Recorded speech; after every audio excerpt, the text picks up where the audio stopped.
I thought I kissed a girl, but she was more. A lady, a fancy-looking girl, so smart and strong as well.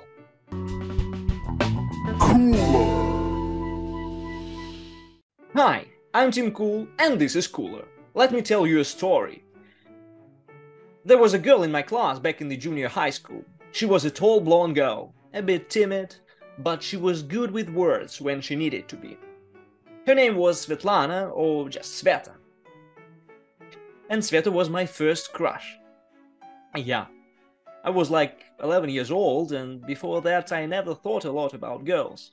She was something. Like me, she really was into basketball, and it was nice to be on her team during PE lessons. Sveta told me and our classmates amazing stories about her trips to Southern Asia.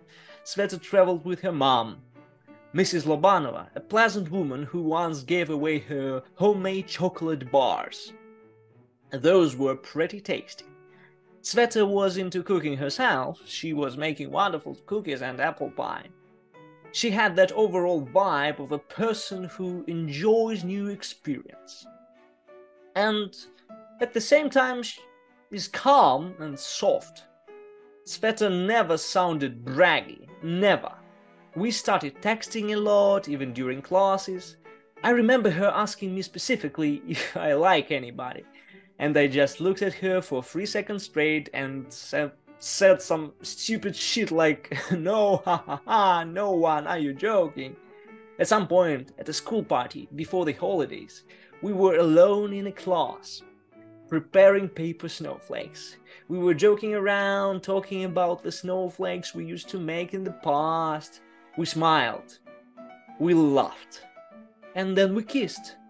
2 11-year-olds. It felt a bit awkward, but natural nonetheless. Right, true in a deep sense. That was my first kiss, ladies and gentlemen. And then Sveta disappeared. I tried to contact her during holidays, but in vain. She was offline. I made attempts at calling her by phone, the old-fashioned way, but all my calls went straight to voicemail. As I remember now, there was a recording of Sveta casually saying, "Don't you worry, it's all fine, leave a message." But the more I listened to that recording, the more convinced I became that I should worry, and nothing is fine. I remember thinking, oh gosh, I must be a pretty bad kisser if Sveta reacted that way. I was only 11, I had no idea what a good kisser should be doing. And I was afraid of surfing the internet to find the answer. What if I was no good? What if I am doomed to disappoint everyone?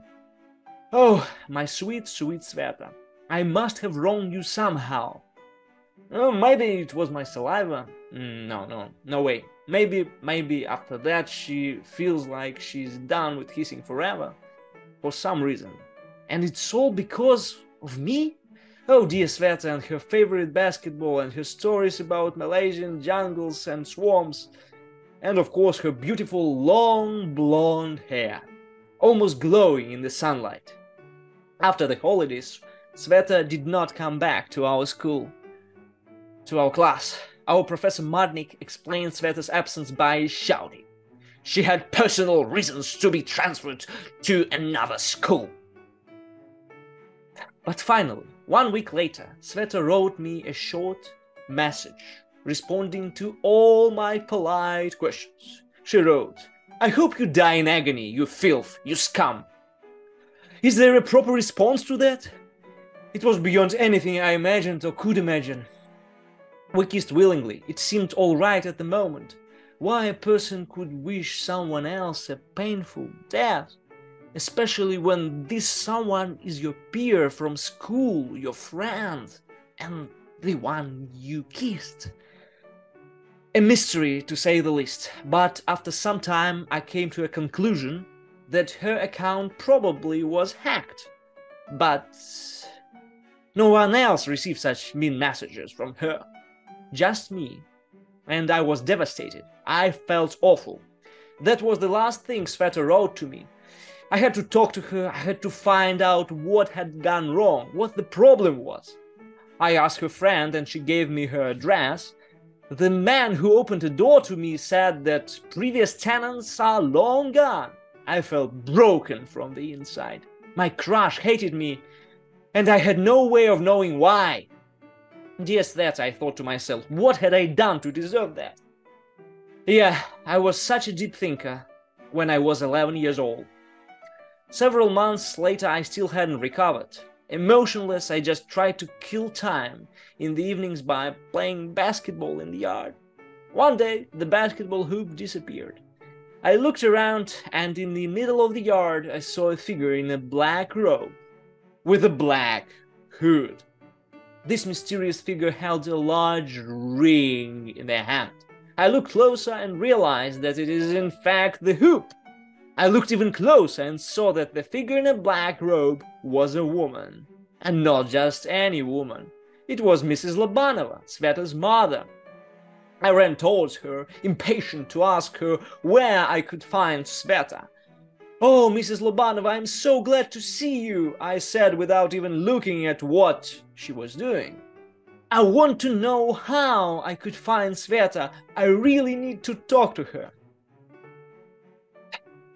I said I liked her, but then something happened and I did not finish that sentence. A voice from behind interrupted me. It was a voice of a young girl, so familiar to me. "Something? You dare say something? You cursed me!" I turned around and saw Sveta dressed in black, like her mother. And then I saw a glowing orange sphere in her hands.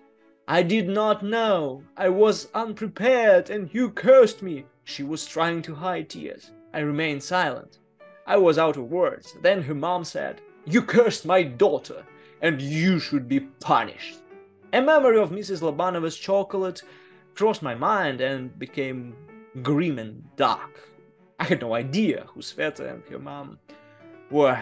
I timidly responded, "What? What do you mean cursed? We just kissed. And she said, "One must not kiss a witch." "Oh," was my answer, and at that exact moment, I felt a fire nearby. Something was burning. I realized that these witches were going to burn me alive in my own yard. "Oh, please, please, I respect magic. Sveta softly as always uttered. "You say you respect magic, but you don't mean it. Otherwise you wouldn't do what you did." Her mom finished the sentence for her. "Please, please, don't kill me," I begged. I was paralyzed. I couldn't run away, not from the witches. So I stood there, and then I heard them laugh. Hard. "We aren't going to kill you," Sveta's mother exclaimed. "We are not that kind of enchantresses. We would just destroy your passion for basketball. You won't play basketball after our fire session. Your basketball hoop and our sphere, which were recently retrieved from the cave in Indonesia, they would make the spell work." I didn't stay to listen to that nonsense. I ran back to my house. All night I was hearing evil words in an unknown language coming from the yard, through the window. In the morning I felt good. I knew the answer. The kiss was fine. I was okay. I have nothing to worry about. There was nothing wrong with Sveta. She was cursed, not by me, but by her witching origin. I never kissed any girl named Sveta after that. Needless to say, I haven't played basketball since that evening either. This is my story. Keep it imaginative. Until the next time. Bye.